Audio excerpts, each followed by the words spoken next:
করে যদি রাত্রে ঘুমান, ইল্লা বাতা ফি শিআরিহি মালাকুন, তাহলে তার কাপড়ের ভিতরে, শরীরের ভিতরে ফেরেশতারা রাত কাটে। যখনই সে রাতে ঘুমের অবস্থায় এই দিক থেকে ওই দিকে কাত হয়, এদিক থেকে ওই দিকে কাত হয়, কালাল মালাক, তখন ফেরেশতা ওর জন্য দোয়া, আল্লাহুম্মা গফিরলি আবদিকা, আল্লাহ তোমার এই বান্দাকে তুমি মাফ করে দাও।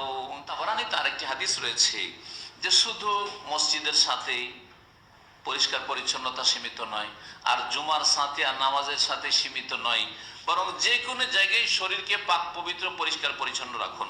রাসূলুল্লাহ বলছেন তাহিরু হাযিহিল আজসাদ, এই দেহগুলিকে তোমরা পাক পবিত্র রাখো।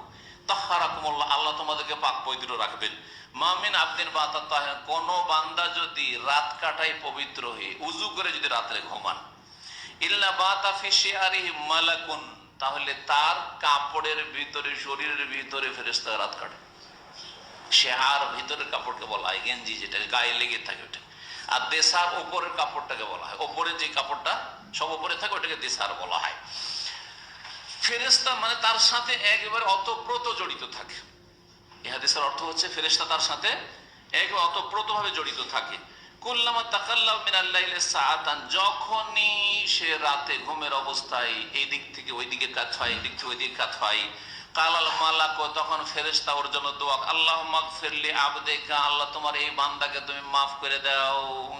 কামা বাতা তাহিরান, যেমন সে পাক পবিত্র অবস্থায় রাত কাটিয়েছে, পাক পবিত্র পরিষ্কার পরিচ্ছন্ন হয়ে যে রাত কাটিয়েছে, সেজন্য তাকে মাফ করে দাও। সুতরাং যারা পারবেন, আল্লাহ যেন আমাদের সকলকে তৌফিক দান করেন। যদিও কাজটি সুন্নাত, কাজটি মুস্তাহাব, উযু অবস্থায় ঘুমাতে পারলে এটা অনেক ভালো।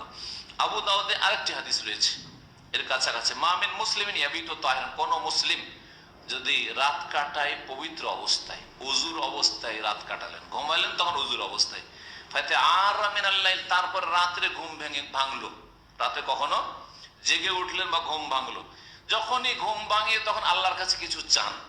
দেখেন সবাই ঘুমিয়ে আছে, আপনিও গাফিল হয়েছিলেন, কারণ ঘুমের ঘোরে ছিলেন, যেমনই ঘুমটা ভাঙলো, ইচ্ছা করে হোক অথবা অনিচ্ছাকৃত, তখন আল্লাহর কাছে কিছু চাইবেন, আপনি দোয়া করবেন। এই অভ্যাসগুলি করেন। একটা দোয়া পড়ে নেন, আল্লাহুম্মা গফিরলি, আল্লাহুম্মা রহমনি।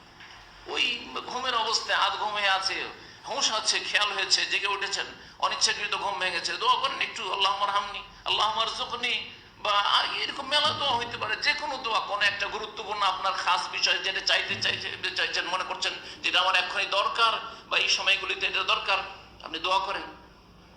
ফায়াসআলুল্লাহ খায়রাম মিন আমরি দুনিয়া ওয়াল আখিরাহ, দুনিয়া আখিরাতের যে কোনো কল্যাণমূলক কিছু যদি চাই, সেই রাতে, যেই রাতে সে উযু করে ঘুমিয়েছে আর ঘুম ভাঙলো, তখন আল্লাহর কাছে দুনিয়া আখিরাতে কোনো মঙ্গলজনক কিছু চাইলো, ইল্লা আতাহুল্লাহু ইয়াহু, আল্লাহ তাকে অবশ্যই সেটা দেবেন। এই আবু দাউদের হাদিস।